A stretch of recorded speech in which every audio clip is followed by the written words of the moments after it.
2 মাসের মধ্যে আরো কারখানা বন্ধ হয়ে যাবে, আরো বেকারত্ব শুরু হয়ে যাবে, শ্রমিক মানুষের চামড়া খেয়ে ফেলবে।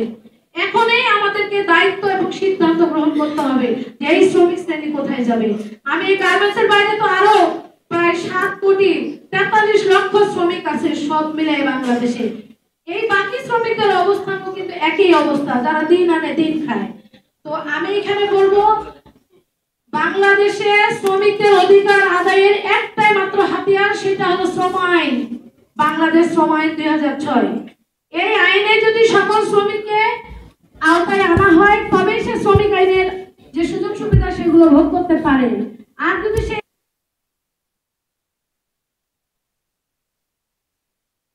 তারা বঞ্চিত হয়। তো আমি এখানে আমাদের মাননীয় শ্রম সংস্কার প্রধান আছেন উপস্থিত। আমি এই আজকের এই কাউন্সিল সভার মাধ্যমে শ্রমিক ভাই বোন এবং বিভিন্ন সংগঠনের সামনে আমি বলতে চাই, গার্মেন্টস সেক্টরের বাইরে আরো যে সেক্টরগুলো আছে, বিভিন্ন সেক্টর, সেই সেক্টরের শ্রমিকদেরকে এই শ্রম আইনের আওতায় অন্তর্ভুক্ত করতে হবে, ঠিক কিনা? এবং অন্যান্য শ্রমিকরা যেই সুবিধা ভোগ করে এই একই সুবিধা এই শ্রমিকদেরকেও দিতে হবে। বিশেষ করে শ্রমিকদের জন্য বিভিন্ন কল্যাণ ফান্ড, যেখানে কোটি কোটি টাকা সেখানে আছে শ্রমিকদের টাকা, কিন্তু শ্রমিকরা সেখান থেকে সুযোগ সুবিধা নিতে পারে না। অভিযোগ করে রাখছি, বছর যায়, সেখান থেকে কোনো সুবিধা পায় না। কারা পায় তাও জানি না, এই টাকা কোথায় যায় তাও কোনো আমরা জানি না। তো সেইখানে আমরা বলবো সেখানে সহজীকরণ করতে হবে, যাতে শ্রমিক নিজেই সেখানে আবেদন করতে পারে এবং ওই টাকার অংশীদারিত্ব হতে পারে। এটা আমাদের দাবি থাকবে। আর অবশ্যই শোভন কাজের পরিবেশ আমরা চাই, কাজের নিরাপত্তা চাই, জীবনের নিরাপত্তা চাই।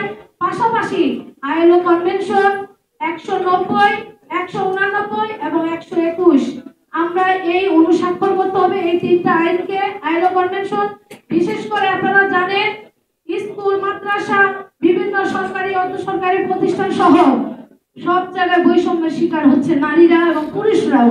তো আমরা এই বৈষম্য দূরীকরণ করতে চাই, সেই ক্ষেত্রে আমাদেরকে আইএলও কনভেনশন 190 অনুস্বাক্ষর করতে হবে। পাশাপাশি সকল সেক্টরের শ্রমিকদেরকে ঐক্যবদ্ধ আন্দোলন করতে হবে। আর বিভিন্ন প্ল্যাটফর্মে আপনারা বিভক্ত না হয়ে একটি প্ল্যাটফর্ম আমাদের শ্রমিক সংগঠন তৈরি করতে হবে। তা না হলে যত সরকারে আসবে যাবে আমাদেরকে ব্যবহার করবে, কিন্তু আমাদের যারা আরো বিভিন্ন মৎস্যজীবীরা, যারা জেলেরা এই উত্তাল সাগরের মধ্যে মাছ ধরে বিভিন্ন সময় নৌকা ডুবিতে মারা যায়, তাদের লাশের সন্ধান কিন্তু আমরা পাই না। আমাদের বাংলাদেশের এই ঢাকা এবং গাজীপুর, আশুলিয়া, সাভারে যে মৃত্যুর ঘটনাগুলো শ্রমিকের ঘটে সেগুলাই আমরা পেপার, পত্রিকা, টিভির চ্যানেলে পাই। আসলে কিন্তু আমরা 64টি জেলায় 68,000 গ্রাম বাংলায় যে শ্রমিকরা কাজ করে সেই শ্রমিকের লাশের খবর আমরা পাই না, অসুস্থের খবর আমরা পাই না। আমাদের শ্রমিক কল্যাণ তহবিল বাংলাদেশ সরকার গঠন করেছে। আমরা এখানে যারা উপস্থিত হয়েছি, কার ছেলে মেয়ে কেউ অসুস্থ হলে, কে মৃত্যুবরণ করলে, কার পরিবার কত টাকা এই তহবিল থেকে পেয়েছে আমরা বলতে পারি না। আমরা সেখানে যখনই কোনো অ্যাপ্লিকেশন করি সেটা যাচাই বাছাইয়ের নামে ফাইলের নিচেই পড়ে থাকে। আমরা যে সেক্টরে কাজ করি সেই সেক্টরের আমাদের 2-3টা করে ফাইল মালিকরা ব্যবহার করে। একটা অডিটের সময় দেখায় যে আমাদের শ্রম আইন অনুযায়ী আমাদের সকল পাওনা পরিশোধ করে। আসলে কি তাই? আমরা জানি না। আমাদের মজুরি, কম মজুরিতে কাজ করা, দীর্ঘ সময় কাজ করা, অসুস্থ কর্মপরিবেশে কাজ করা, আমাদের যেগুলো আইন আছে আইন অবমাননা করে কারখানা পরিচালনা করা, এই দায়িত্ব কার? এই দায়িত্ব বাংলাদেশ সরকারের কলকারখানা অধিদপ্তরের যারা ইন্সপেক্টর আছে তাদের পরিদর্শন করার দায়িত্ব। আমরা এটা নিয়ে কথা বলতে গেলে আমরা নাকি উস্কানিদাতা, শ্রমিক নেতৃবৃন্দরা নাকি রাষ্ট্রদ্রোহী কাজ করে, তাদের নামে বিভিন্ন ধরনের মামলা, হয়রানি আমাদেরকে দেওয়া হয়। আমরা যে সরকার এখন পেয়েছি, যে উপদেষ্টা পরিষদ আমাদের বাংলাদেশ চালিয়েছে, আমরা কি সেখানেও সুস্থ আছি কিনা, স্বাভাবিক আছি কিনা?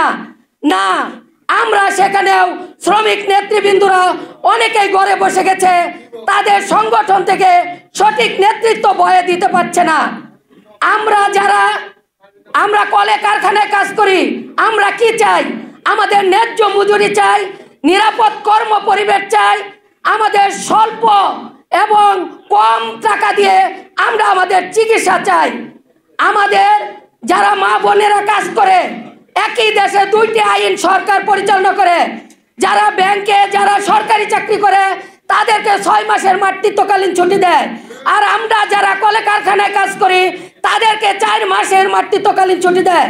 এটা আমরা কোন দেশে বাস করি? এটা নাকি এসেছি না।